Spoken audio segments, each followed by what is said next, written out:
Olá a todos, bem-vindos a mais esse FenaSucro e Agrocana Trends, que hoje vai ter uma imersão. Você vai participar de uma imersão sobre o tema ESG.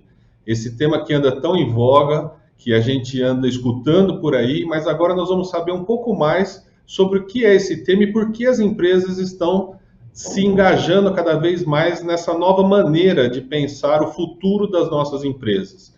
O que elas vão deixar para o futuro das próximas gerações. E hoje eu tenho o prazer de estar recebendo aqui, em nome da Tratorag e em nome da Baldan, que está nos possibilitando fazer essa imersão, né, vamos chamar assim, com essas personalidades que nós temos hoje, os maiores influenciadores do setor do agronegócio no Brasil. Eu não poderia deixar de agradecer o carinho de sempre do Dr. Marcos Fava Neves, que com certeza representa o Brasil, como as outras pessoas que estão aqui, para fazer a moderação desse grande webinar, dessa imersão que nós vamos ter hoje. Muito obrigado, doutor, por estar aqui com a gente e ser o nosso mediador hoje. Explorando o conhecimento também desse time de faixa preta, vai estar com a gente Cássio Ávila, que é secretário de Infraestrutura da Secretaria do Meio Ambiente do Estado de São Paulo. Muito obrigado. Eduardo Bastos, Head of Sustainability da Bayer, que vai estar com a gente hoje também falando um pouco mais sobre esse tema ESG. Paulo Artacho, pesquisador da Universidade de São Paulo e uma das maiores referências nesse assunto. Muito obrigado, Paulo, por estar aqui com a gente. E o superintendente da Terios, Renato, obrigado pelo carinho de sempre de estar aqui com a gente.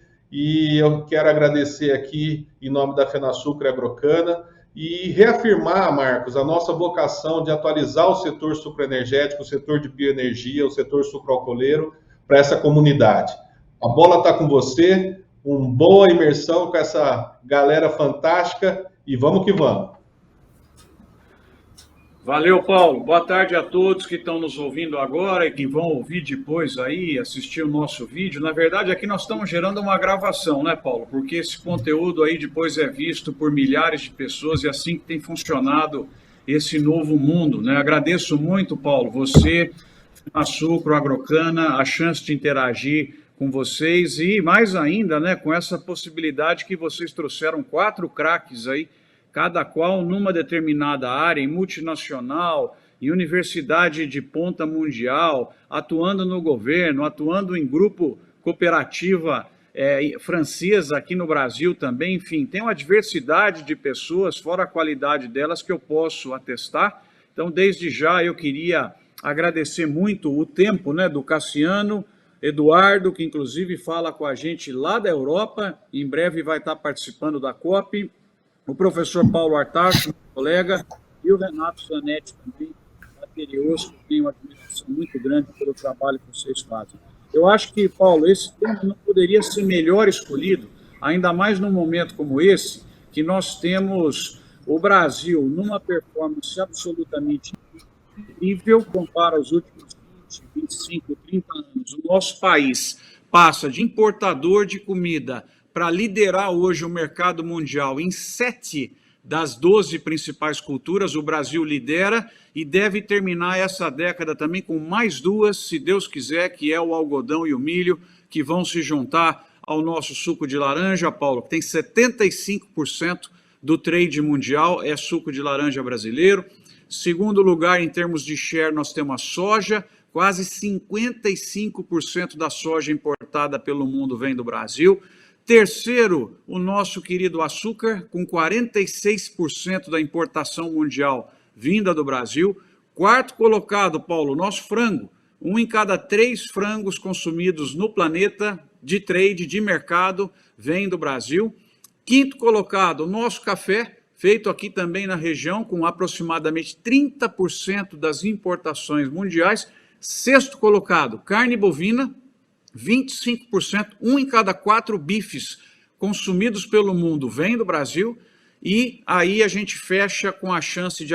celulose, eu estava esquecendo, o 7º medalhista de ouro que o Brasil tem, que nós devemos ter aí ao redor de 15% das importações mundiais, e aí, se Deus quiser agregar até o final dessa década o milho e o algodão, nós vamos ter 9 produtos entre os principais produtos do mundo que têm origem no Brasil. Esse crescimento ele incomoda muita gente e uma das partes principais onde os nossos concorrentes batem é na questão da sustentabilidade. Daí a importância de trazer um tema como esse e ouvir esses 4 especialistas para que todos aqui possam melhorar nas maneiras da condução da questão da sustentabilidade. Para frente, quer dizer, eu dei um parecer aqui, uma visão do passado. Para frente, Paulo, eu acho que essa Fenasucro e Agrocana, mais do que nunca, a gente tem uma possibilidade muito grande do Brasil continuar crescendo no mercado mundial de grãos. Só para vocês terem uma ideia, o consumo mundial de grãos aumenta 40 milhões de toneladas por ano. A safra de soja do Brasil é de 140, então vocês vejam que a cada 3 anos e meio, o mundo precisa de mais uma safra do tamanho da soja brasileira para abastecer sua vontade de grãos. Outro mercado que vai crescer bastante, o Brasil é protagonista, é o das carnes, que eu já comentei aqui com vocês. Nós estamos observando uma explosão do consumo de carne na China, em outros países asiáticos, principalmente a bovina. Isso deve ajudar muito também as exportações do Brasil.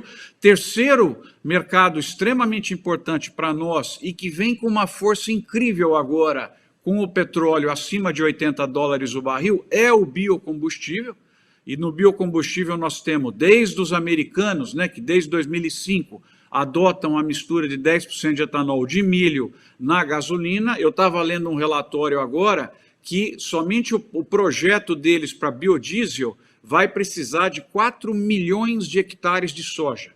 Isso para nós é uma ótima notícia, porque é soja americana que sai do mercado mundial e entra nos tanques dos carros, dos caminhões, né, e dos ônibus lá dos Estados Unidos, abrindo espaço para o Brasil.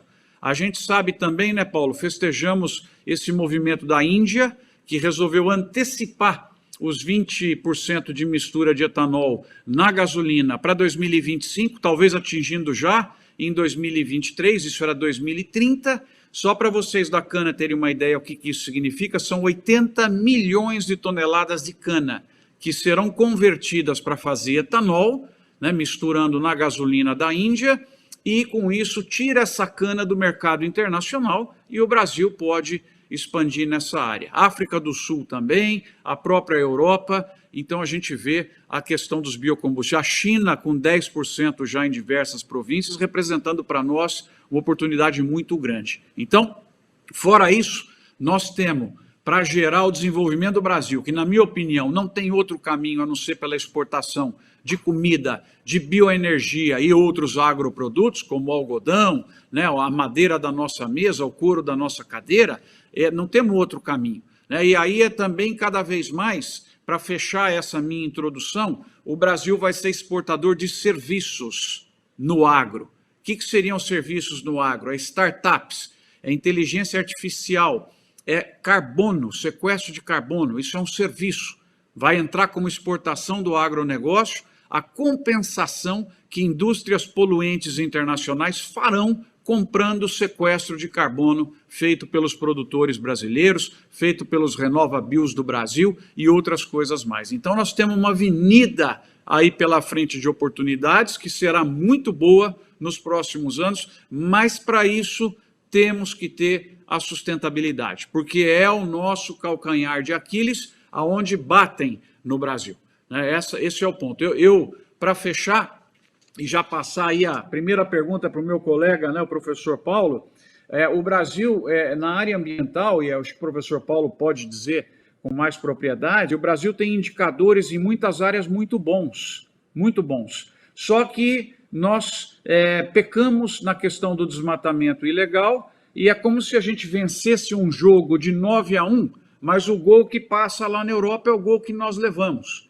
Então esquece-se a porcentagem de uso de biocombustível no combustível, que o Brasil tem a maior do mundo, esquece a questão do uso de energias renováveis, que o Brasil tem provavelmente a maior entrada de renovável na matriz do mundo, algo próximo aí a 47%, esquece Código Florestal, esquece que Paraná, São Paulo estão aumentando a cobertura todos os meses, né? São Paulo vem aumentando fortemente aí o índice de cobertura vegetal original e replantada, né, uma coisa impressionante. Esquece-se também que o Brasil tem uma das menores emissões de carbono por pessoa do planeta. O Brasil emite ao redor de 3%, dividido por 200 e poucos milhões, é muito mais baixo que a dos europeus. Tudo isso é esquecido e foca na questão do desmatamento ilegal. Então, esse é um dos pontos da sustentabilidade que vai ser explicado aqui para vocês com muita calma pelos nossos palestrantes, com a questão do tripé que vem sendo discutido aí. Então, Paulo, feita a introdução, é o seguinte: o Brasil é fornecedor mundial de alimentos, só que nós temos que pregar o selo sustentável na nossa exportação, o mais verde do planeta. Essa é uma grande oportunidade que está aí para a nossa sociedade. Então eu vou começar, eu organizei aqui algumas perguntas para os nossos palestrantes, vai ser muito pinga-fogo, né? Para que possamos manter aí a audiência de vocês. Quem tiver pergunta também já vai formulando, ao final nós temos chance de expor as perguntas de vocês para os palestrantes, então por favor, vamos agitando aí o pedaço para que a gente possa ter 1h30 de muito aprendizado, papel, caneta na mão, para anotar como é que a gente melhora na questão da sustentabilidade. E aí eu vou começar já pegando aqui no pé do meu querido professor Paulo. Se tem solução ainda a questão dos impactos ambientais causados ao planeta até agora? Dá para a gente virar o jogo e aumentar a preservação? E iniciativas que nós poderíamos ter para resetar o sistema começar um novo período de mais amizade, vamos dizer assim, com o meio ambiente. Professor, está contigo aí, muito obrigado pela presença. Eu é que agradeço, Marcos, agradeço muito pela oportunidade de participar de um debate tão importante e tão relevante, né? Bom, respondendo objetivamente a sua pergunta, a resposta é sim, né? Tem solução para a questão das emissões de gás de efeito estufa? Não há a menor dúvida, mas essa solução não é simples e não é trivial, né? O IPCC, o painel intergovernamental de mudanças climáticas, coloca que o planeta tem que reduzir a cada ano as emissões de gás de efeito estufa em 7% ao ano até 2050 e, a partir daí, se tornar neutro em emissões de carbono. E uma das grandes questões é como se tornar neutro em emissões de carbono, sendo que hoje, globalmente falando, a produção de alimentos é responsável por cerca de 30% de todas as emissões de gás de efeito estufa e é muito difícil a gente, digamos assim, compensar 30% das atuais emissões. Esse é um primeiro ponto muito importante. O segundo ponto é o impacto do setor agropecuário brasileiro, né? Hoje foi lançado pelo Sistema de Emissões de Gases de Efeito Estufa o inventário de emissões do Brasil de gases de efeito estufa para 2020. E as notícias não são boas. Quer dizer, nós aumentamos as emissões através do desmatamento da Amazônia, que está crescendo significativamente, mas também está crescendo as emissões do setor agropecuário, né? De acordo com o levantamento do SEG, o setor agropecuário brasileiro é responsável por 27% do total de emissões de gás de efeito estufa do Brasil. É uma fração muito alta que deixa, obviamente, o setor vulnerável a políticas de redução de emissões de gás de efeito estufa que nós vamos ter que implementar. A emissão de gado de corte e gado de leite na agropecuária corresponde a 75% dessas emissões deste setor. Então, isso não são tarefas simples para a humanidade, né? Reduzir essas emissões. Há algumas iniciativas positivas, por exemplo, com o aumento da fixação de carbono no solo através do melhor manejo de pastagens, que pode trazer benefícios na redução de até 15% a 20%. Né? Mas a mensagem principal é de que as emissões brasileiras cresceram 9,5% de 2019 a 2020, quando deveríamos estar reduzindo as emissões de acordo com o nosso compromisso dentro do Acordo de Paris. Então, são questões muito importantes para a sociedade brasileira e para a sustentabilidade do planeta como um todo, né? Então, o Brasil precisa fazer a sua lição de casa, reduzindo o desmatamento da Amazônia a zero, isso é absolutamente essencial. Temos que melhorar a nossa matriz energética, inclusive para diminuir a dependência da geração de hidroeletricidade, né? Que hoje, por exemplo, fica vulnerável a essas secas que nós estamos tendo periodicamente cada vez mais intensa, como essa atual seca de 2021, investir significadamente em energia solar e energia eólica, que o potencial brasileiro é enorme nestas áreas, né? Então, desta maneira, o Brasil conseguiria bastante reduzir as suas emissões e, ao mesmo tempo, reduzir a vulnerabilidade das mudanças climáticas, porque o setor agrícola vai ser um dos setores mais impactados pelo aumento dos eventos climáticos extremos, né? Então, vocês viram, nesse verão no hemisfério norte, no Canadá, bateu 48 graus de temperatura, na Califórnia, 52 graus, e no Brasil nós vemos a maior seca no Brasil central dos últimos 90 anos, enquanto que na Amazônia tivemos a maior cheia, o nível do rio Amazonas esteve no seu nível mais alto dos últimos 110 anos. Portanto, as emissões de gases de efeito estufa já estão impactando significativamente no clima global. Isso você não precisa sequer ser cientista para observar isso. Isso é hoje senso comum de toda a população, né?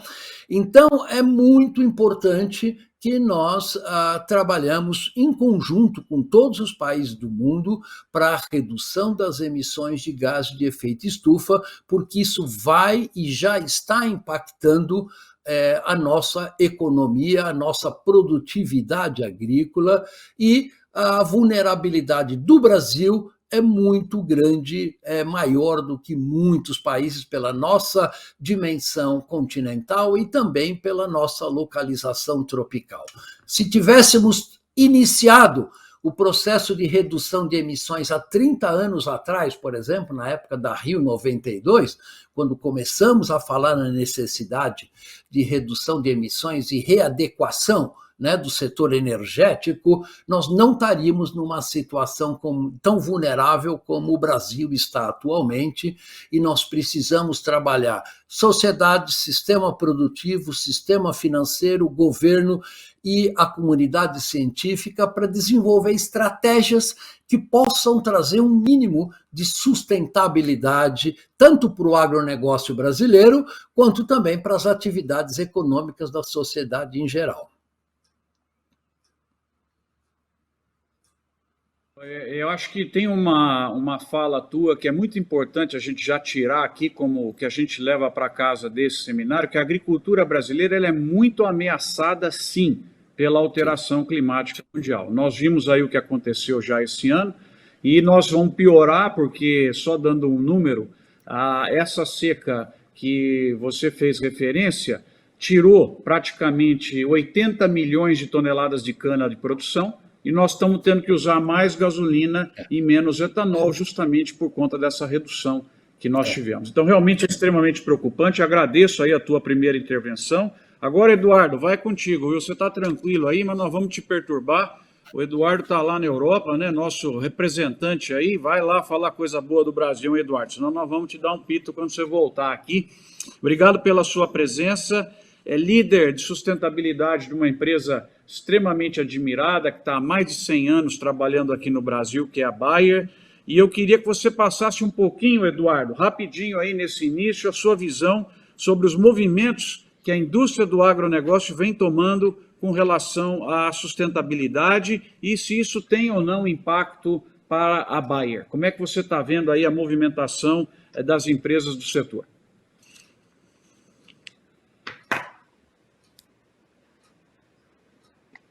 Agora foi. Obrigado. Pronto. Agora não, eu apertei aqui o botão errado, eu falei, quase que eu desliguei. Marcos, obrigado, né, Paulo? Obrigado o convite, né, a gentileza. Eu estava na recepção na casa do embaixador aqui, com o Serri, inclusive, Paulo Artacho, sei que conhece muito bem, e vocês dois são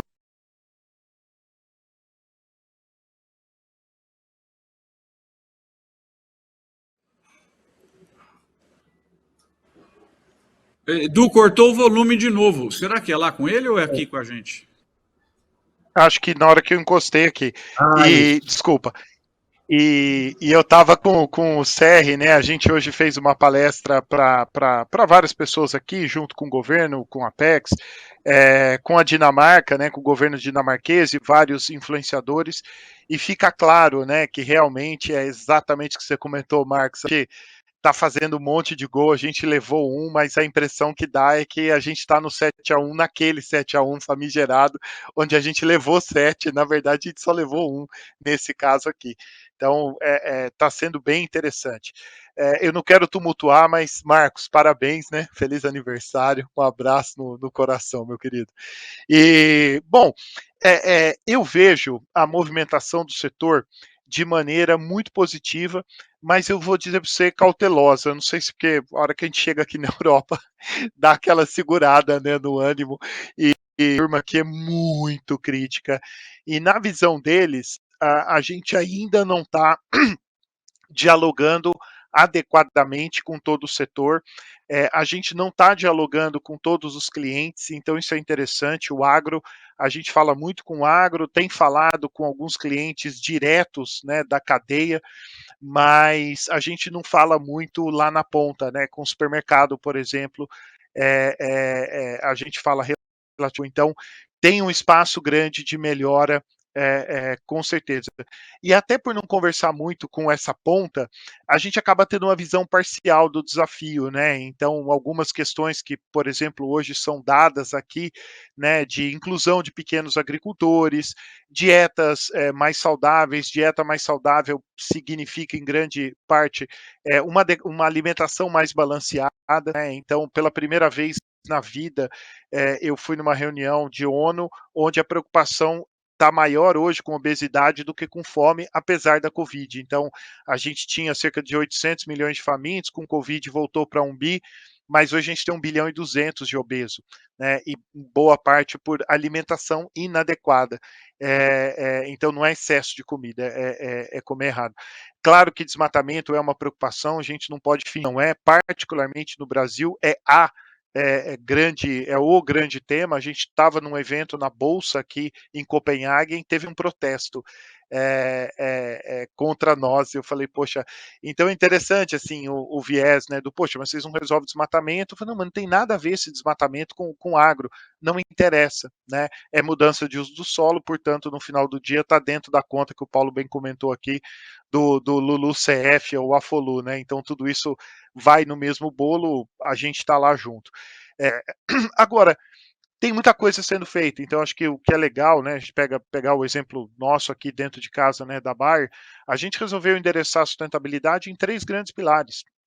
Só, eu brinco só que são grandes, mas só de que a gente até chama, apelida de 30-30-100. O primeiro 30, reduzir 30% as emissões de gases de efeito estufa na agricultura mundial.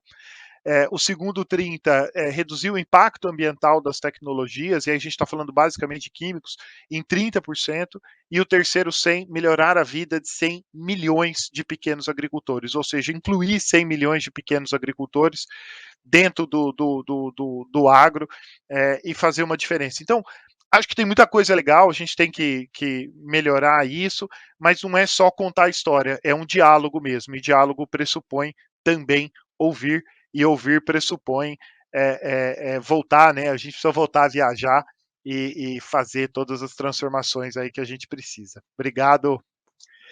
Vamos lá. Valeu, Eduardo. Eu imagino o que vocês estão enfrentando aí na Europa, né? E a gente fica pensando como reagir, né, a esse tipo de protesto de uma forma elegante e tal, né? Deixa o índice de preço das commodities alimentares ir para 180, 200, que aí o pessoal vai agradecer o Brasil, né? Aí é mais Alisson e menos Greta, né, que nós vamos ter aí no mundo. Mas por enquanto nós temos que ficar quietinho, vai fornecendo, né, e vai devagarzinho contando tal. Mas é impressionante como coisa que não tem nada a ver acaba enfiando o agro no meio, né? Impressionante, tem que ter muita paciência mesmo, né? Bom, obrigado aí pela tua primeira intervenção. Vou passar imediatamente agora para o Cassiano, agradecendo muito, Cassiano, aí a tua primeiro trabalho, né? Acho que todo mundo que está aí na atividade pública, né, durante um período merece o nosso agradecimento. Eu já participei disso, eu sei o quão difícil é. É uma atividade quase que voluntária, né, para melhoria. Então, te agradecer muito e para você contar um pouquinho iniciativas governamentais que nós temos no Estado. O Estado está indo muito bem, né, na questão ambiental. Acho que eu já falei lá do aumento de cobertura que vem tendo a cada ano e outros indicadores ambientais importantes. Para você contar um pouco essa história aqui para a gente e o que mais que você acha que poderia ser feito. Obrigado mais uma vez, Cassiano, pela tua presença. Obrigado, Marcos. Obrigado pelo convite, poder participar aqui desse painel tão qualificado. Eu já começo até me desculpando, porque, na verdade, eu sou da área do direito, com foco aí na gestão pública. Então, se eu falar alguma bobagem aí na área de sustentabilidade, na área que os especialistas estão presentes, eu já me desculpo com antecedência. Na verdade, aqui, o que acho que vale a pena a gente ressaltar primeiro, fazer um recorte aqui para localizar o governo do Estado de São Paulo nessa agenda. Em 2018, a gente teve as eleições, no início de 2019, a gente teve aí a nova gestão do governador do João Dória e do vice-governador Rodrigo Garcia, onde foram estabelecidas novas métricas aqui, novos parâmetros para a gente poder trabalhar. Então, a princípio, a primeira delas, que eu acho que vale a pena a gente destacar, é a fusão aqui de 3 secretarias para a fusão de uma secretaria só. Existia anteriormente a Secretaria de Energia, a Secretaria de Saneamento e a Secretaria de Meio Ambiente, que elas foram fundidas em uma só, dando origem à Secretaria de Infraestrutura e Meio Ambiente, já sinalizando a preocupação do Estado com o desenvolvimento, com o estabelecimento, com a estrutura do Estado, porém aliado à preservação, à conservação do meio ambiente. O segundo ponto é a definição aqui dos nossos secretários. Acredito que, para quem conhece, a indicação do secretário Marcos Penido para estar frente à pasta acaba agregando bastante aqui no nosso trabalho, que é uma pessoa muito engajada e muito comprometida. A partir disso, o governo ele acabou estabelecendo, não só aqui para a nossa secretaria, mas para todas elas, um conjunto de metas para que todo mundo, seja do topo à base, saibam qual que é a orientação, qual que é o norte que o Estado de São Paulo tem que ter para suas ações. Aqui, especificamente da nossa secretaria, 3 focos foram mais centrais, que é a proteção social, a competitividade e a inovação. E dentro dessa agenda, como bem colocado aí pelo professor Paulo, a gente tem trabalhado de uma forma muito, muito forte dentro tanto da pauta da competitividade quanto da inovação, em novas fontes para mudança da matriz energética. De fato, quando falta recurso hídrico, isso daqui tem um impacto grande para todo mundo, e isso daí, toda vez que a gente vê essa mudança das bandeiras tarifárias, isso daí, óbvio, acaba ficando mais claro. Mas, agora, por exemplo, nossa equipe, parte dela está acompanhando, está indo para Glasgow acompanhar a COP, onde a gente vai demonstrar um trabalho bastante importante que a gente vem utilizando como norte, que é o nosso plano de ação climática 2050, onde a gente estabelece ali os nortes que vão guiar o Estado para todos os programas e que vão ser feitos aqui nessa agenda. E óbvio que o mais importante, as diretrizes que balizam aqui nosso trabalho, a primeira delas é a eletrificação acelerada e a segunda aqui, combustíveis avançados. E ligado também à eficiência sistêmica, resiliência e soluções baseadas na natureza, finanças verdes e inovação. Então, o Estado ele acaba definindo aqui de uma forma clara, de uma forma objetiva, qual que é o norte que vai guiar as suas ações. Esse plano de ação climática aqui, ele não foi construído internamente aqui apenas pelos técnicos, mas foi desenvolvido em parceria com a academia, com os setores produtivos, de uma forma aberta e transparente, para que todo mundo pudesse opinar e participar disso daí de uma forma a entender quais são as preocupações e consolidar isso num documento técnico. A gente, felizmente, apesar do pouco tempo de governo, a gente já conseguiu consolidar essa proposta e que vai ser apresentada agora na COP pelo nosso governador. Então, a mudança da matriz energética com a utilização de fontes renováveis, com a geração de energia limpa, é um grande foco aqui do nosso trabalho. E tudo isso daqui, o passo seguinte é a gente estabelecer mecanismos para implementar essas políticas. E óbvio que o Estado ele não consegue fazer isso sozinho, ele depende dos setores produtivos, e é nessa linha que a gente pretende estabelecer um diálogo. Na verdade, a gente, desde o começo da gestão, vem trabalhando com um diálogo aberto aí com o setor produtivo, para entender quais são as complicações e, óbvio, fazer o papel que o governo tem que ter nessa agenda, que é induzir aí para a mudança dessas novas políticas. A gente, essa semana passada, citando aqui um exemplo rápido, a gente teve uma conversa muito produtiva com a Anfávia, que ela tem a preocupação em também aí seguir, mudar a matriz dos veículos, a fonte aí dos combustíveis, diminuindo e zerando a dependência de combustível fóssil.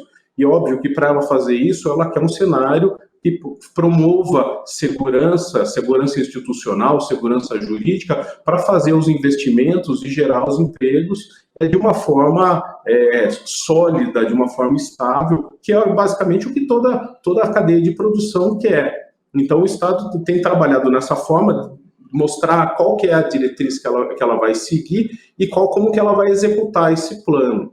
Mas acredito que isso daqui é um trabalho de longo prazo. Muitas vezes a gente acaba sendo cobrado por uma solução mágica da noite para o dia, mas isso daí é óbvio que não existe. Então a gente tem que trabalhar num plano e, óbvio, não mudar o rumo, fazer ajustes, obviamente, como todo plano acaba requerendo, mas deixando claro para toda a sociedade, para todos os investidores, para todo o mercado, o que o governo quer, o que o governo espera e o que ele está trabalhando.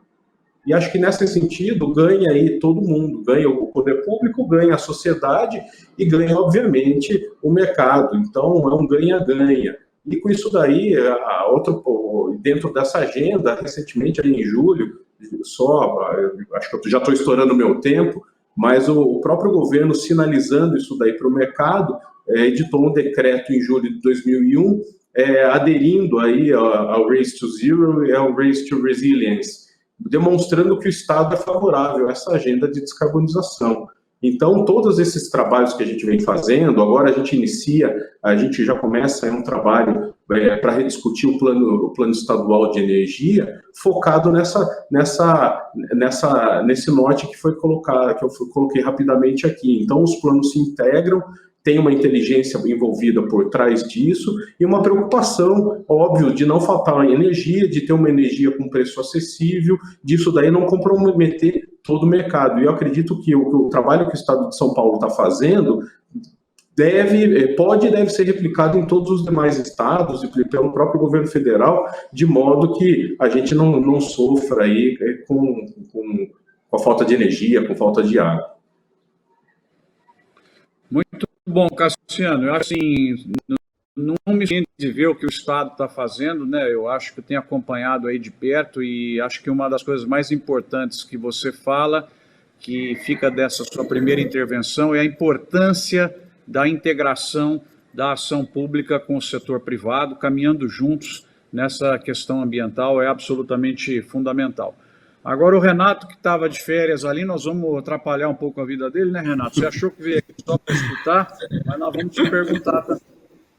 Vamos lá. Renato, são a bola da vez quando nós falamos aí de fontes renováveis. O Brasil, com essa tradição, desde 75, o alfa e com esse índice mais alto do uso de renováveis nos combustíveis, né? Conta para a gente um pouquinho da Tereô, se vocês estão com algum projeto já na área de sustentabilidade, se já trouxeram resultados ou não, enfim, dá um pouquinho aí da história do que vocês estão fazendo para a gente. Obrigado pela presença, Renato. Imagina. Eu que agradeço o convite. Para mim é um prazer poder estar aqui com esse monte de feras aqui para a gente poder falar de um tema tão importante que o setor sucroenergético vem cada vez sendo mais protagonista, né? Então, falar um pouco de iniciativas sustentáveis, energia limpa e benefícios é algo que é um assunto muito amplo para o nosso setor e cada vez mais tem estado na agenda aí. E sustentabilidade está no DNA, né, do nosso setor. E isso a gente sempre ouve muito dizer, né, Marcos e demais. Mas aqui eu ouso dizer que a gente tem sustentabilidade no nosso DNA, mas que a gente também tem o espírito da economia circular, né? Então, tudo que a gente faz com a nossa matéria-prima principal, a cana-de-açúcar, como a gente valoriza, transforma e aproveita, de fato nos coloca como protagonista nessa jornada.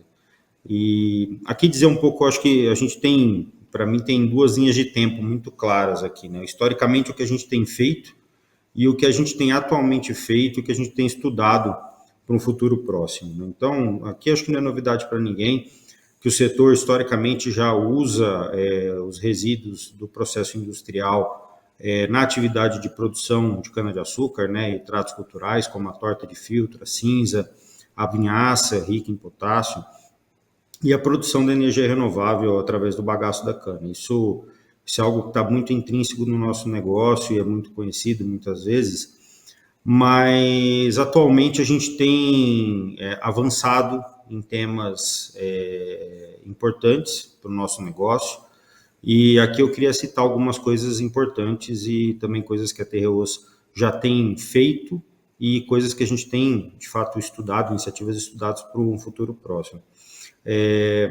A aplicação desses mesmos resíduos, né, de uma maneira muito mais eficiente, como a compostagem através da torta, da cinza, ou até envolvendo também outros insumos, resíduos da produção animal, né, como avicultura, bovinocultura. Isso potencializa demais esse recurso tão rico que é o composto orgânico e nos possibilita aí substituir fertilizantes minerais de maneira mais eficiente e sustentável. E também potencializar os coprodutos. Então, a gente tem muitas possibilidades nesse campo de coprodutos e aqui eu queria comentar algumas coisas. E um deles, né, para começar, que tem sido muito falado no setor como um todo, é a produção do biogás através da metanização da vinhaça e também da torta de filtro. Então, a gente aqui na Terreos, no próximo ano, a gente já começa a operar de maneira... Esse ano foi uma operação um pouco mais teste, mas no próximo ano uma operação já comercial do nosso bioreator para a produção de biometano através da vinhaça, e com foco na produção de energia, com foco na substituição do combustível fóssil do diesel pelo biometano nos nossos equipamentos. Então, isso gera cada vez mais sustentabilidade para o nosso negócio, né? Falando da descarbonização, falando de outras iniciativas sustentáveis. Posso falar aqui, na linha de coprodutos também, da produção de levedura inativa seca, que, né, na produção do etanol, na fermentação, essa levedura antigamente era descartada muitas vezes aí, e hoje ela vira fonte de proteína para a nutrição animal com alto valor agregado. Sem contar aqui de outras iniciativas que estão aí sempre sendo discutidas, o próprio etanol de segunda geração, através do bagaço da palha, a própria potencialização da cogeração de energia verde através da palha, não só do bagaço, né? O tratamento e compressão de CO2, que é fruto da fermentação, né, da produção de etanol, enfim, né, aqui eu falei de algumas coisas que estão sempre latentes aí nas nossas conversas, mas que tem tudo a ver com essa economia sustentável e circular que o nosso setor é tão protagonista. E, além disso, né, o nosso comprometimento com a eficiência dos nossos processos. A gente busca melhores eficiências em consumo de recursos, em aumento de escala, e isso contribui, de fato, também com essa esse desafio, né, nosso de ser eficiente e ser sustentável. E falando em benefício, a gente acredita muito na conexão de todas essas iniciativas com as perspectivas sustentáveis com a perspectiva econômica, né? Essas coisas caminham junto, né? A gente usa falar que as esferas ESG, elas estão totalmente conectadas e envoltas pela esfera econômica também, né? Essas coisas precisam se sustentar, ser sustentável também é ser economicamente sustentável.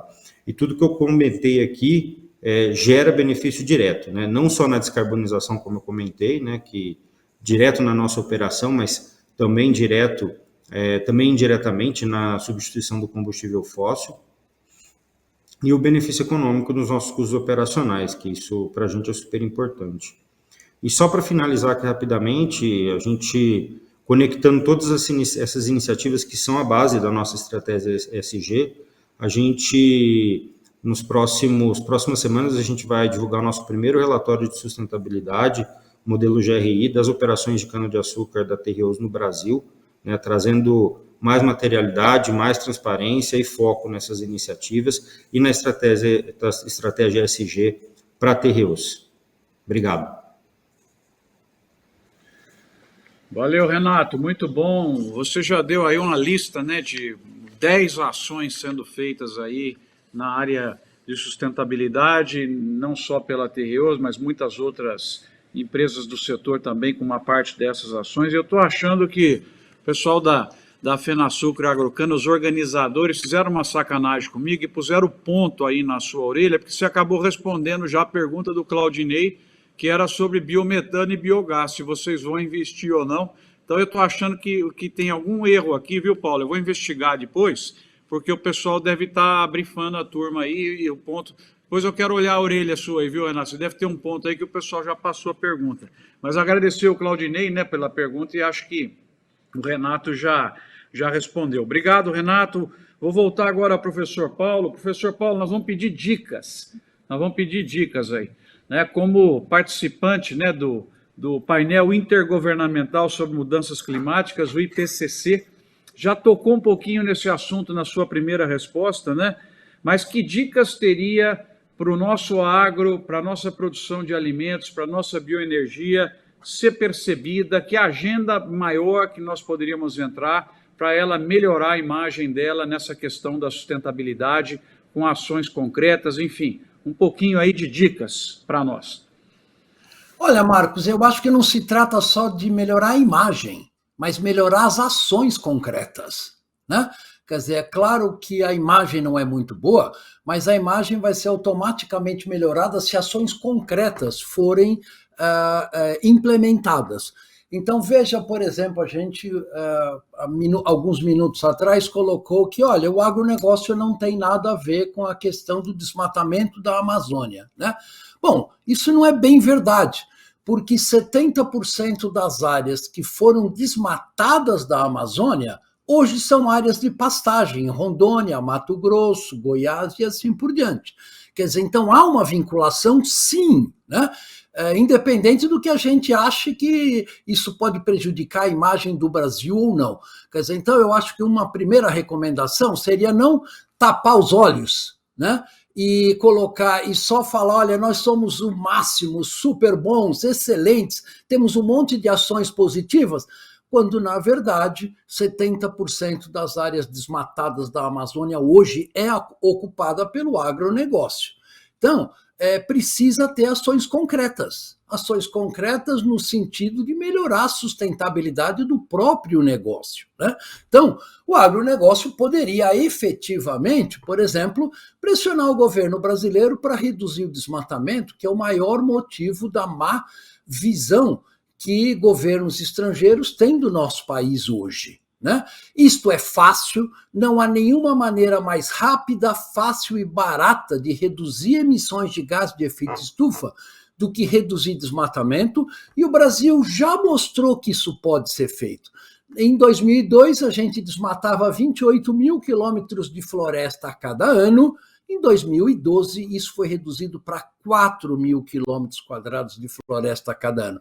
Uma redução brutal, ao mesmo tempo que o agronegócio cresceu muito a sua produtividade e a sua produção no Brasil, mostrando que não há necessariamente há um descolamento entre essas duas questões. Infelizmente, depois de 2012, o desmatamento continua aumentando a 20% a 30% ao ano, até chegarmos à taxa em 2020 de 10.500 quilômetros quadrados de floresta a cada ano. Então, isto é muito ruim, inclusive porque, na minha opinião, é um tiro no pé do agronegócio brasileiro. Por quê? Por uma razão muito simples. Muito da chuva que cai na parte central do Brasil é processada como evapotranspiração da própria floresta amazônica. Então, muito da água que alimenta as pastagens e a produtividade agrícola do Brasil central depende do fluxo de vapor d'água que vem da Amazônia. Portanto, o desmatamento da Amazônia prejudica também concretamente o agronegócio. Felizmente, muitas companhias já começaram a perceber isso e estão tendo ações concretas de lutar contra o desmatamento da Amazônia, porque isso prejudica elas próprias, né? Então, dou o exemplo da JBS, que abriu um fundo de R$1 bilhão para lutar contra o desmatamento da floresta amazônica. Isso está sendo, mais recentemente, também adotado por vários dos grandes players do agronegócio brasileiro. Isso é muito positivo, isso é muito bom, né? E isto não é simplesmente a gente tapar os olhos com a peneira e dizer, não, o agronegócio não tem absolutamente nada a ver com o desmatamento da Amazônia, porque tem sim, né? É fácil demonstrar isso, basta olhar os dados do INPE e ver aonde as áreas hoje associadas com a pecuária, o que elas eram há 5, 10 ou 15 anos atrás. Portanto, a gente precisa de ações concretas, não só de imagem ou digamos assim, de discurso ESG, porque sem ações concretas o próprio agronegócio vai levar um tiro no pé, na minha opinião. Professor Paulo, é isso aí mesmo, não tenha dúvida, precisa todo mundo engajar nessa causa aí, desmatamento ilegal zero, depois vai discutir a questão do desmatamento que é possível via Código Florestal, mas esse ilegal para zero é uma coisa, é um esforço de todo mundo. E o teu comentário é assim, líquido e certo, acaba prejudicando setores que podem não estar envolvidos com isso. A laranja está longe da Amazônia, o café está longe da Amazônia, mas queira ou não, eles acabam entrando todos eles na mesma cesta, né, que prejudica tanto aí a imagem do Brasil e pode prejudicar efetivamente o próprio setor com a questão hídrica, né, como foi muito bem dito e tem preocupado. Então, eu acho que isso daí é líquido e certo, né, engajamento de todo mundo para resolver esse gol contra, né, que é de todo o Brasil, do agronegócio também. Então, estou completamente de acordo. Passo agora, muito obrigado pela segunda resposta, professor Paulo. Cassiano, vamos lá agora. O Estado, e uma das áreas importantes, né, para nós é a exportação de tecnologia, exportação de soluções, de energias sustentáveis para o planeta. Então, o que eu pensei aqui em te perguntar, a atuação do governo para fortalecer essa frente que se abre da exportação na questão ambiental. O que falta, o que a gente poderia fazer mais nesse sentido aí? Marcos, eu entendo que para a gente ter um cenário mais seguro, a gente depende de uma regulamentação mais clara. Com a regulamentação mais clara, todo o setor, toda a cadeia produtiva entende o que pode ser feito, o que precisa ser feito, quais são as etapas, qual o caminho feliz que deve ser seguido para se alcançar o objetivo. Além disso, eu entendo que a gente depende, como consequência até desse primeiro ponto, de segurança jurídica. A gente não pode, o Estado não pode, óbvio, utilizando da sua força para romper, deixar de honrar compromissos, estabelecer um norte e seguir outro, e outra, e entrar numa rota de colisão com o que o resto do mundo já vem fazendo. Então, acredito que tendo isso daí, um outro ponto que vale a pena é o estímulo ao estudo, à parte acadêmica, ao desenvolvimento científico e a indústria local, criando aí mecanismos para que isso daí aconteça, para que a academia possa continuar desenvolvendo os estudos que dão suporte e que as tecnologias possam evoluindo aí de uma forma que o país se torne uma referência. O exemplo que aconteceu com a vacina aí nesse período de pandemia demonstra a importância contínua de ter estudo, de ter investimento, de ter aí um apoio local às ações.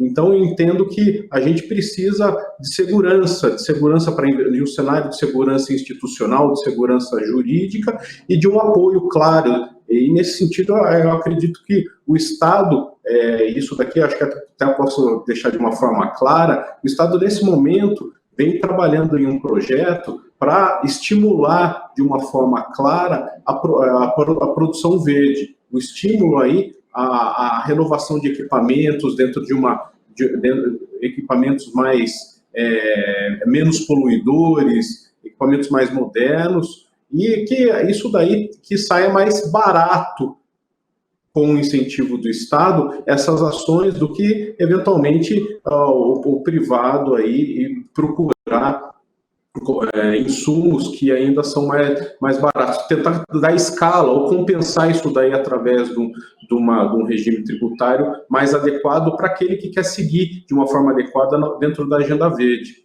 Então, o Estado ele tem que estabelecer isso e ter como claro o que ele quer, o que ele busca, e para ele chegar nisso daí, o que ele está fazendo. E o estímulo financeiro pode ser um grande norte, além dos planos que estão sendo, como já foi dito. Obrigado, Cassiano. Eu também estou achando que você está com o seu. Você acabou respondendo a pergunta que já tinha vindo aqui para você, que é o esforço do Estado, né, para incentivar projetos na área de sustentabilidade, né? Então, também estou achando que você está com um ponto aí.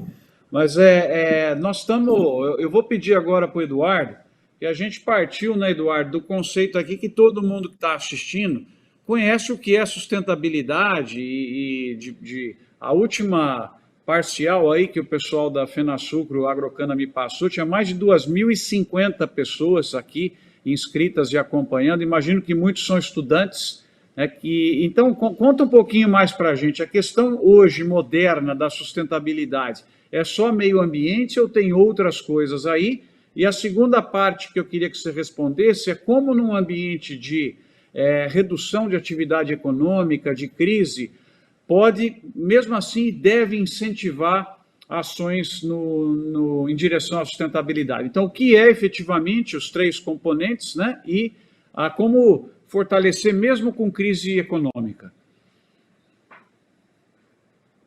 Vamos lá, vamos lá, Marcos.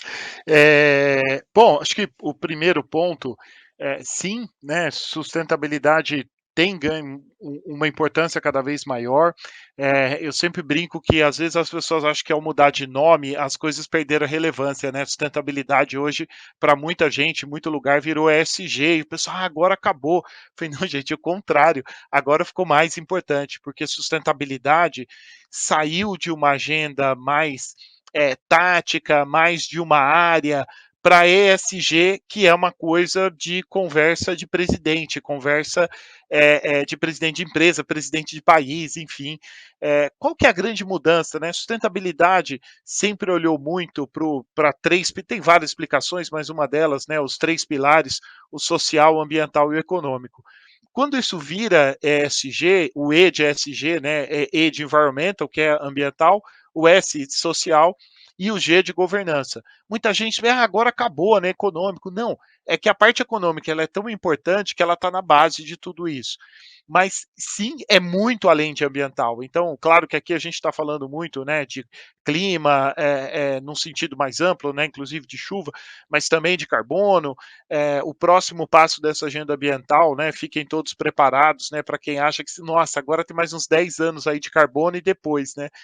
Na verdade, carbono tem mais uns 3, 5 anos de grandes discussões, mas o próximo grande conversa, que já começou agora, né, aqui, principalmente estado de São Paulo foi um dos primeiros, mas hoje já está no Brasil todo, é o PSA, Pagamento de Serviços Ambientais, então é uma coisa ficar de olho, então florestas não produzem só carbono, né, o agro não produz só carbono, a gente produz água, produz várias outras coisas, se bem feito, e tudo isso deveria estar sendo contado além do carbono. O carbono, por enquanto, é o que tem mercado, tem oportunidade, vamos atrás dele, mas tem muito mais coisa legal para vir.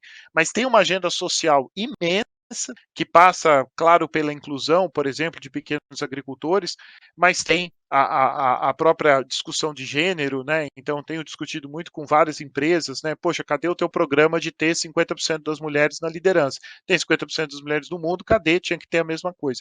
Se a gente não fizer alguma coisa, se a gente não tiver uma ação afirmativa, a gente só vai ter mulher com a mesma oportunidade que os homens em 2100.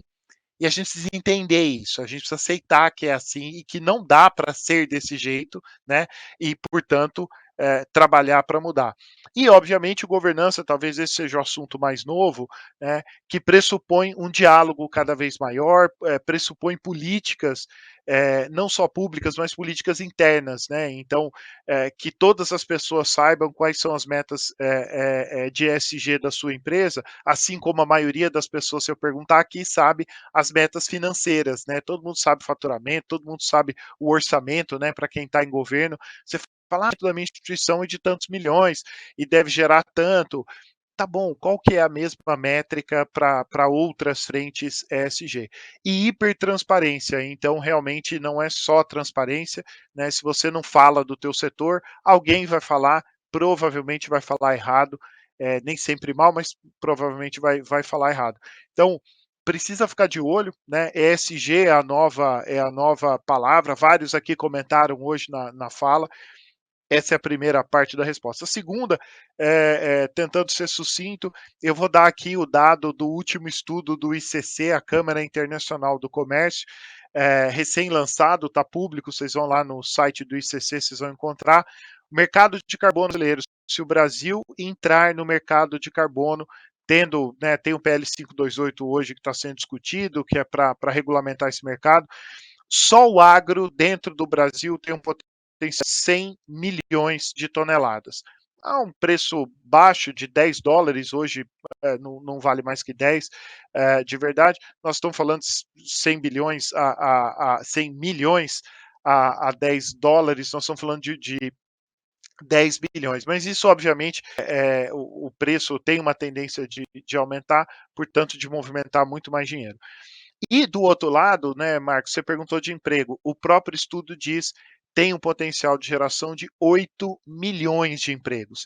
Então, a agenda de ESG, a agenda de sustentabilidade, ela também é uma agenda geradora de emprego, mesmo em crise ou talvez até por causa da crise, né? Nem tanta gente estava tão preocupada assim, até em abril, quando o presidente Biden falou, olha, depois do Covid, o problema mundial é clima, e a gente deveria estar combater. Então, mostra claramente, né, que tem uma relação, e tem uma relação, inclusive, positiva na geração e não destruição de emprego. Então, esse é o caminho que a gente entende que a gente deve ir. Obrigado. Valeu, Eduardo, muito bom. Às vezes eu me perco aqui, porque eu tenho que seguir no telefone, a minha cola aqui, a própria tela, né? Ficou 4 coisas aqui na frente, mas eu te agradeço aí pela resposta, deixou claro aí para todo mundo o que é o ESG, os 3 pilares, né? E aí tem gente que me liga para atrapalhar ainda também a live aqui, e aí o que eu queria passar agora é chamar a atenção de vocês, pessoal. Tem uma pesquisa que vai ser feita agora com os participantes e eu gostaria muito que vocês respondessem, vai ser muito importante. Então, pessoal que está aí assistindo, a sua opinião é extremamente importante para essa pesquisa, não deixe de responder enquanto nós vamos tocando aqui. Nós estamos chegando já nos últimos 30 minutos, né? Evento bacana com tanta gente assim, ele voa, né? E eu tenho que fazer uma última pergunta antes de passar para as perguntas de vocês que não param de chegar. A minha pergunta agora é para você, Renato. Vamos lá. Você estava de férias outra vez, né? Vou chamar você para o trabalho. Bioenergia, a salvação do planeta? Como explicar que o Brasil ainda não prioriza tanto projetos como o RenovaBio, que é maravilhoso, né? Um dos projetos mais bonitos de descarbonização que nós temos no planeta? Como incentivar isso mais no nosso país? Falta posicionamento para a cadeia da bioenergia como um todo. Enfim, se você pudesse aí dar 4, 5 ideias de como é que a gente fortalece isso, quais seriam essas ideias, Renato? Bom, vamos lá, Marcos. Aqui acho que, resumindo, antes de começar, né, vou resumir no começo aqui da resposta, a gente fortalece quando a gente, de fato, tem ação concreta e endereça os temas e faz com que, de fato, ideias e iniciativas virem materialmente uma entrega e alguma mudança ou no padrão de consumo, enfim. Então, acho que se a gente for parar para analisar, e certamente a gente todo mundo aqui já tem essa resposta, o setor sucroenergético tem um potencial enorme para transformar nossa matriz energética, né? Seja através do etanol, seja através do RenovaBio, seja através dessa nova fronteira de investimentos que a gente tem na metanização da vinhaça, na produção do biogás, do biometano, né, na geração de energia verde, não só através do bagaço, mas através do próprio biometano, né, que é uma outra entrega. Então, aqui a gente tem que fazer nosso papel, né, como setor, né, e de fato buscar essa transformação. O mundo precisa da nossa energia, né? O mundo precisa do nosso, de cada vez mais com que a gente se coloque como protagonista nessa transformação da matriz energética, que vai contribuir, sim, para o desaquecimento, para as metas de descarbonização. E o RenovaBio está aqui para isso também, né? Então, dentro da Terreosa, a gente tem buscado de maneira muito frequente colocar o RenovaBio, colocar essa frente de discussão em todas as decisões que a gente toma do negócio, né? Tanto que hoje a gente é o grupo que mais emite CBIO por metro cúbico. E além do RenovaBio, tem outras iniciativas. Eu posso citar aqui sobre a agregação de valor da nossa energia verde através de certificações, né? Tem selo de energia verde da Única, com a parceria com a CCE, e mais recentemente tem a certificação do I-REC, que basicamente certifica geradores de energia renovável para que a gente gere créditos e disponibilize isso para o mercado e para consumidores que querem essa energia. Então, voltando no ponto inicial, eu acho que a gente fomenta, a gente incentiva e a gente, de fato, coloca essa transformação, coloca a nossa energia verde na matriz energética e com mais representabilidade quando a gente se posiciona, quando a gente investe, quando a gente, de fato, lidera e é protagonista. Então, é um pouco nessa linha. Obrigado. Muito bom, Renato. Quanta ideia, né? Quanta generosidade de vocês 4 aí passar essa agenda aí, tanto de pesquisa para a universidade, como de ação das empresas, realmente impressionante. Então, eu agradeço aí o que eu tinha preparado em conjunto aí com a organização do evento para vocês, eram essas 8 perguntas, 2 para cada um, acho que foram respondidas com maestria, num tempo extremamente executivo, e nós temos aí aproximadamente uns 15 minutos para pegar as inúmeras perguntas que estão vindo aqui da audiência, né? Então, eu já preciso pedir perdão para aquelas que eu não consigo fazer, eu vou conseguir colocar uma pergunta, talvez, para cada um dos nossos participantes, e eu vou começar, então, contigo, Eduardo. Tem aqui um colega nosso perguntando dos projetos da Bayer com a agenda da sustentabilidade, se você tem um que você pode contar que já deu um resultado significante, um caso dos projetos de sustentabilidade.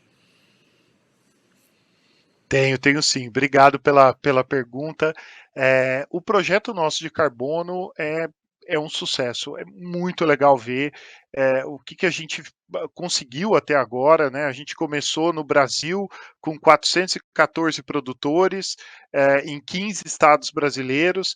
E esse ano, o ano passado, então assim, eu brinco sempre que a gente foi pioneiro e a gente está 1 ano, né? Então parece um assunto super antigo. O assunto, obviamente, ele vem sendo discutido há décadas, mas a gente tomou, né, uma decisão de falar assim, olha, sim, a agricultura bem feita é parte das soluções climáticas, né? O agro tem potencial, a própria FAO fala isso, de capturar, né, 25% das emissões globais. Então não é só reduzir a emissão, né, que isso todo setor pode fazer e deve fazer, precisa fazer, mas também como parte de uma solução baseada em natureza, o agro tem essa capacidade, se bem feito, de capturar e estocar uma parte desse carbono. E a gente tem a alegria, né, a grata surpresa da safra 2021 para a safra 21-22, a gente avançou de 414 produtores para mais de 1.800. Né? Então, são produtores que a gente foi conversar, foi convidar, mas que por razões óbvias, ninguém é obrigado a fazer nada, né? Então, é um acordo de partes, né? Para você, poxa, vamos aprender junto, né? E dentro desse projeto, outro sucesso também, que para nós é um indicador de sucesso, né? A gente começou esse projeto com a Embrapa, né? A Embrapa como líder técnica. E esse ano a gente tem a grata alegria de dizer, além da Embrapa, a gente trouxe mais 10 instituições, né? 9 universidades, na verdade 8 universidades e 2 fundações, a Fundação Brasileira do Plantio Direto, a Federação Brasileira do Plantio Direto e a Fundação ABC, além de várias universidades, incluindo a USP, onde nós, né, Marcos, aí formamos, o professor Paulo leciona, enfim, né, nós aqui a gente tem um carinho, mas é super interessante ver esse engajamento da própria comunidade científica e a gente tem agora, está confirmado hoje, está confirmado, dia 2 nós vamos fazer uma apresentação lá em Glasgow com o presidente Moretti da Embrapa, exatamente sobre carbono orgânico no solo. Então, a gente está levando essa mensagem para o mundo todo, que é possível, né, que é uma agenda agregadora, e, sem sombra de dúvida, esse é um dos projetos que eu posso dizer aí que está dando certo. Quando começou no Brasil, e hoje a gente já expandiu para Estados Unidos, para Argentina, 6 países na Europa, e vem muito mais novidade por aí. Obrigado. Muito bom, Eduardo. Então, caso concreto, com número já feita e resultados aí divulgados, né? Agradeço muito a pergunta, permitiu com que você falasse para a gente aqui. Cassiano, planos do Estado de São Paulo para a agenda de sustentabilidade, se você puder falar um pouquinho mais, você já tocou no assunto, né, sobre a questão dos incentivos. Tem mais perguntas aqui, o que o Estado está desenhando aí, deixa um pouquinho mais na cabeça das pessoas aí as possibilidades nessa área.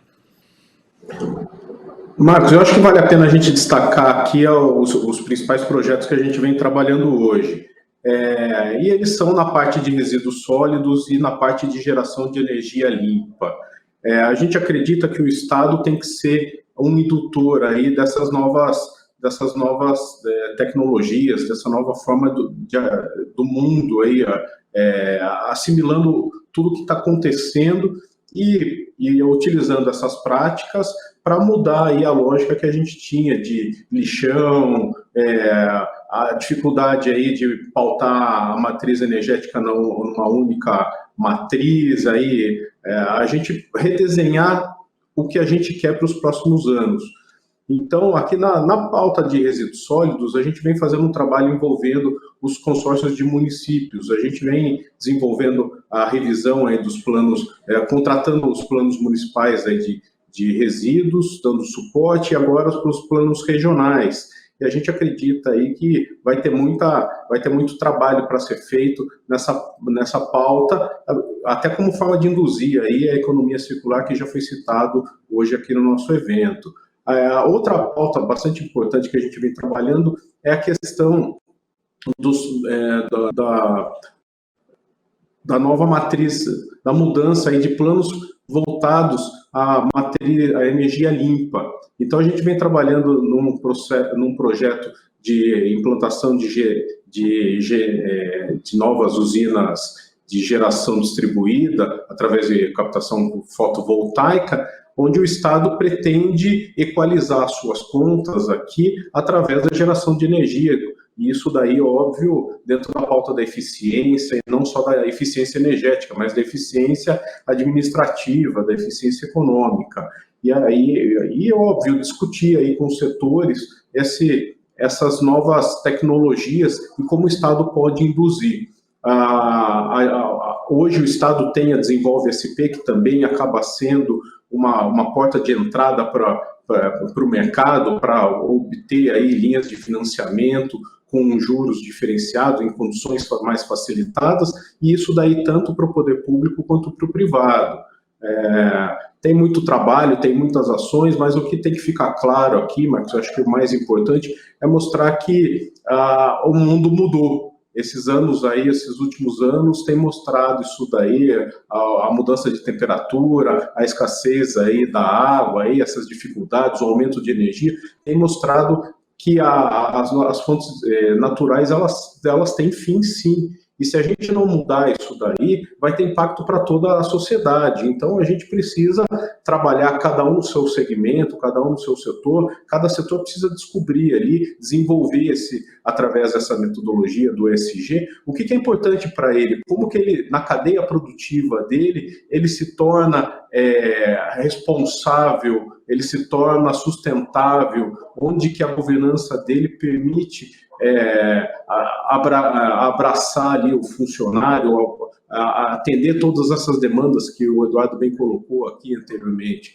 Então, o Estado tem que trabalhar para ser um indutor aí nessa agenda, e para isso ele vem colocando esses projetos, colocando a mão na massa, e a gente espera que até o final dessa gestão aí, isso daí fique bastante claro, até para a gente, que dê fôlego para a gente continuar nesse trabalho nos próximos anos.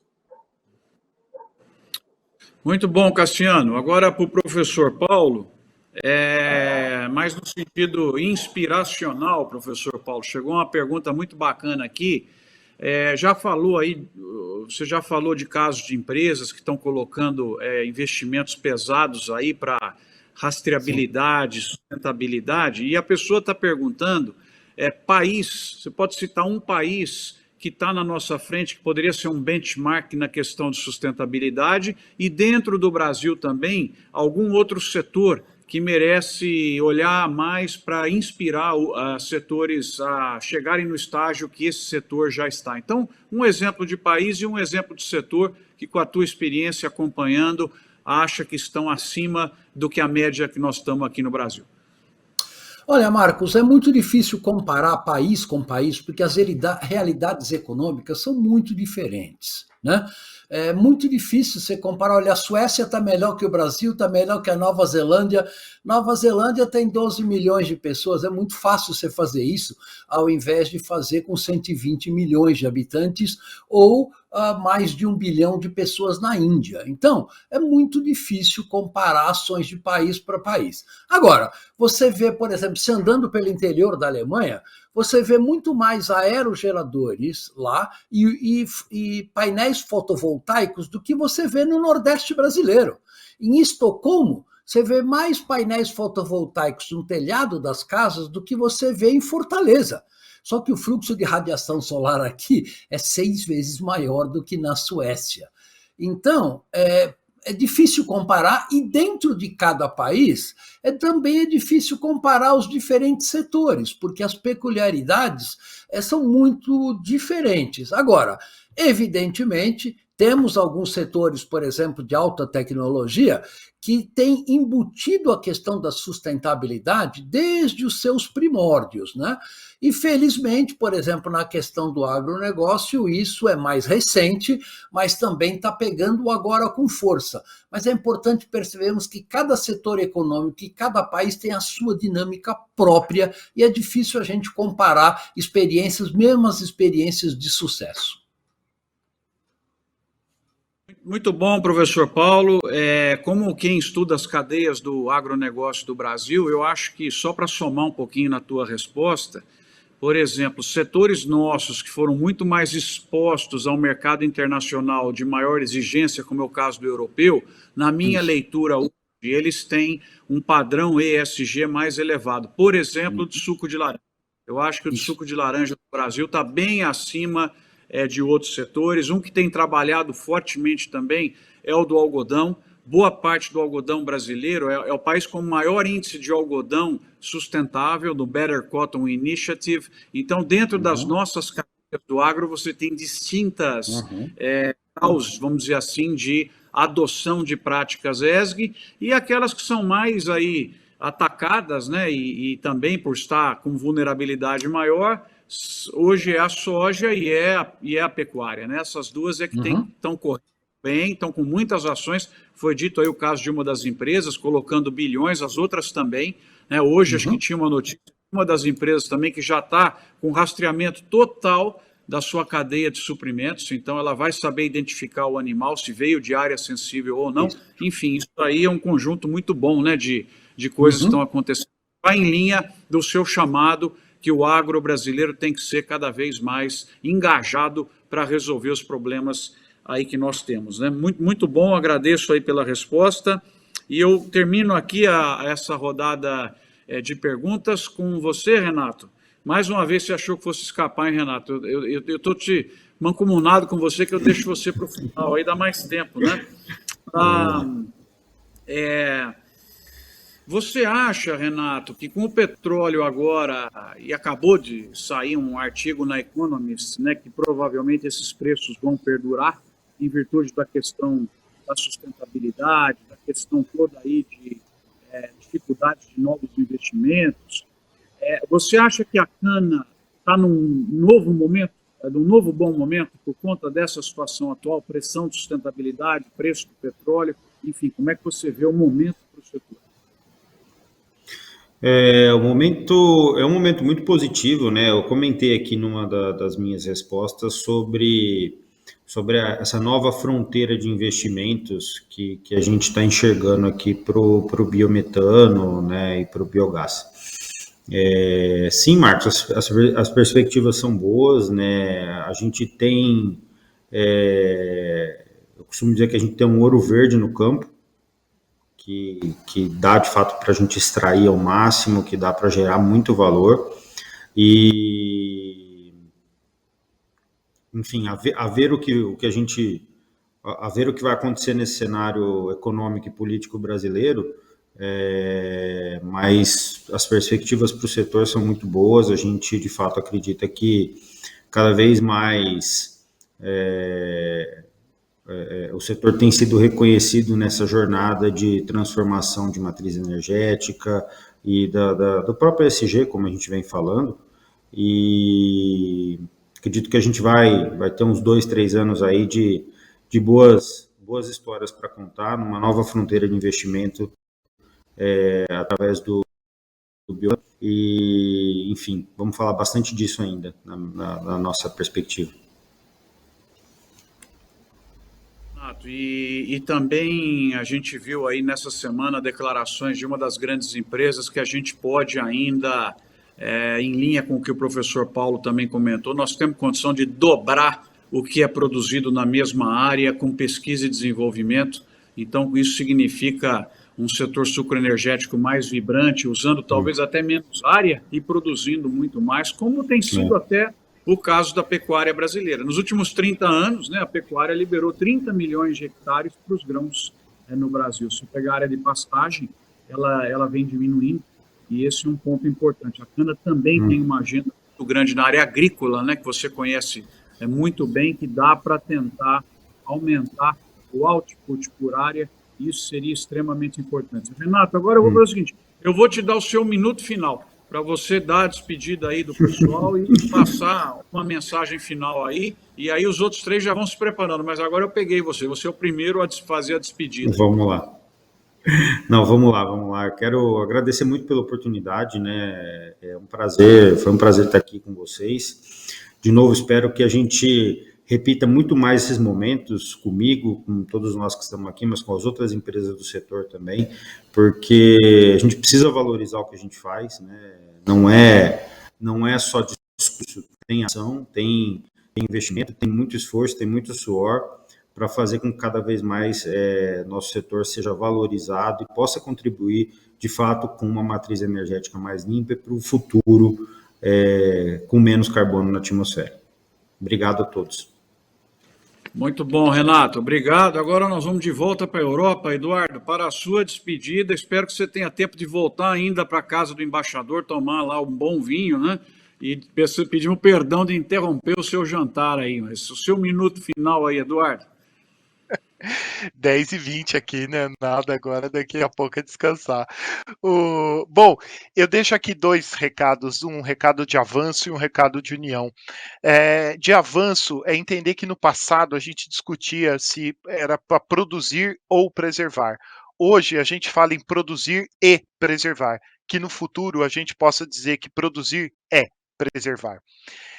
E de união, eu acredito que se a gente não se juntar mais, se a gente não discutir mais, se a gente não trabalhar mais junto, dificilmente a gente vai conseguir buscar todas as respostas para os grandes problemas que a gente tem. Ninguém vai fazer sozinho, a gente precisa ter isso muito claro, e quanto mais junto a gente estiver, melhor e mais longe a gente vai poder ir. Muito obrigado. Obrigado, Eduardo. Agora, Cassiano, teu minuto final aí, representando o nosso governo, as ações que estão sendo feitas, as suas ideias finais e despedida aí da turma. Marcos, mais uma vez, obrigado aí pelo convite. Foi um prazer participar aqui do evento. Até me coloco já à disposição para a gente evoluir nesses eventos, a gente poder ter mais a política do Estado aí, em parceria com os setores, com a academia, com a indústria. Eu acho que um pouco da minha fala vai no sentido do que o Eduardo acabou de colocar. Hoje não existe, a gente não pode pensar mais em desenvolvimento se a gente não pensar em meio ambiente. Então, cada setor, cada segmento precisa entender ali como que ele faz aquilo na sua pauta, na sua agenda. E, óbvio, hoje não tem mais produção sem a gente pensar na questão dos princípios que são preservados aí no ESG. A gente não consegue pensar se não houver um desenvolvimento social, se a gente não pensar no meio ambiente e se a gente não pensar na governança. Então, acredito que a gente está num momento crucial aí de mudança de parâmetro, de paradigma, e eu acho que a gente consegue cravar aqui e fazer parte dessa mudança. E o governo do Estado de São Paulo está de portas abertas aqui para todo o setor, para toda a indústria, para todo produtor, para discutir como que a gente pode construir isso daí de uma forma conjunta. Hoje o cenário do Estado está bastante favorável para isso e a gente está de portas abertas para avançar nessa agenda. Obrigado. Obrigado, Cassiano. Isso aí é música para a gente, né? Integração do setor público com o setor privado para realmente melhorar e desenvolver, gerar renda de forma sustentável, né? Professor Paulo, para o seu minuto final, desde já agradecendo, elogiando, né? Que sorte do Brasil ter uma pessoa com o teu gabarito, provavelmente uma ação voluntária, né? Nos representando e ajudando nesse painel intergovernamental. Então fica aqui o agradecimento e passamos aí para o teu minuto final. Então, gente, foi um prazer discutir com todos vocês, realmente, e minhas 3 mensagens finais. Primeiro, a questão das mudanças climáticas não tem saída sem a colaboração do setor privado, e de todos os setores privados, inclusive financeiro, industrial, agropecuário e assim por diante. Isso hoje é muito, muito claro. A segunda mensagem importante é na questão do ESG. A gente trabalhou muito a questão do E, e trabalhou menos a questão do S e do G, né?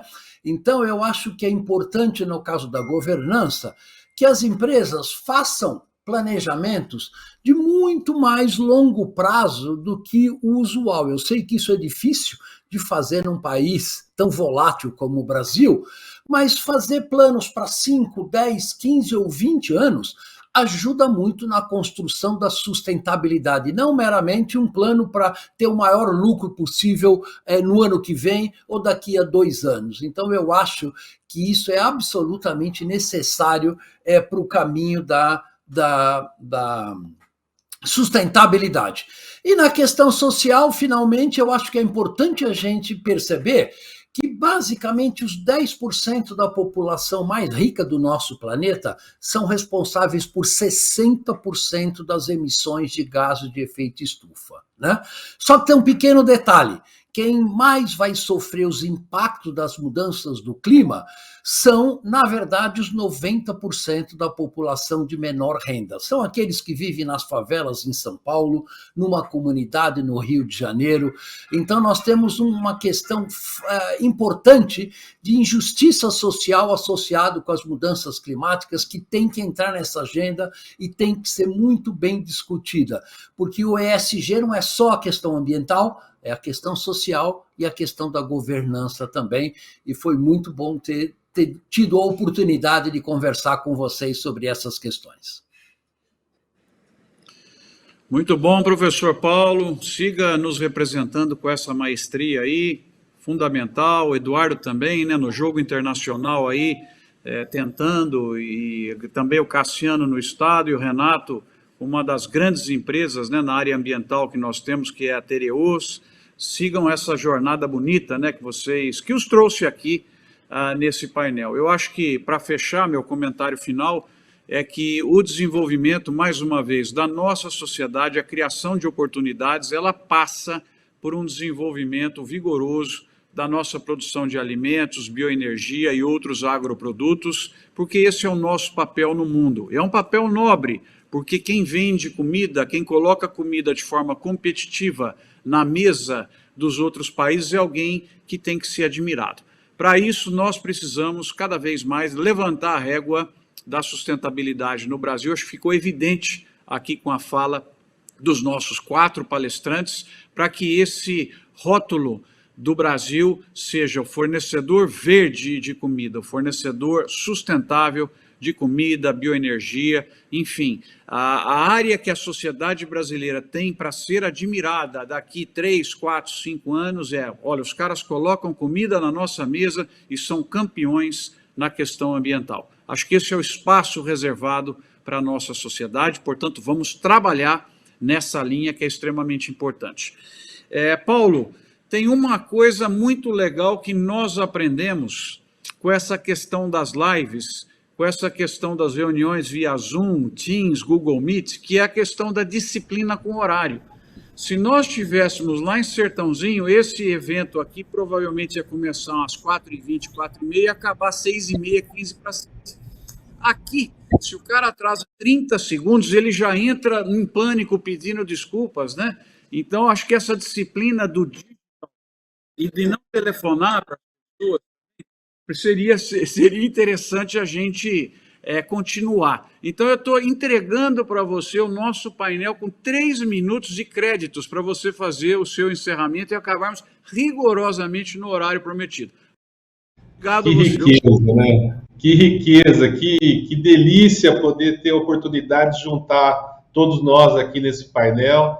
Em nome da FenaSucro Agrocana e da RID, eu agradeço a todos vocês, o tempo de vocês, o engajamento, né? Agradecendo a Tratorag e a Baldan, patrocinadores desse painel. E, Marcos, no dia do teu aniversário, quem ganha o presente é o setor, né? Mais uma vez, né? Você é um cara que não mede esforço e a gente vê isso, né? E a gente nota a cara do nosso setor, um lá viajando, deixando de estar com o embaixador, o outro trazendo o secretário, o Paulo Artacho com o papo reto, ou seja, o norte é esse, galera, não tem conversa, vamos para cima, vamos fazer. É isso que a gente agradece o nosso setor, pessoas que têm o coração na frente, né? A gente percebe isso. Parabéns, Marcos, mais uma vez, em nome de todo o setor de bioenergia, vida longa ao rei, tá? E, mais uma vez, FenaSucro Agrocana Trends, esse papo descontraído, gostoso, com os faixa preta do setor. Muito obrigado, até o próximo e contem com a gente na próxima FenaSucro Agrocana, de 16 a 19 de agosto de 2022. Esperamos todos vocês lá. Um forte abraço e muito obrigado.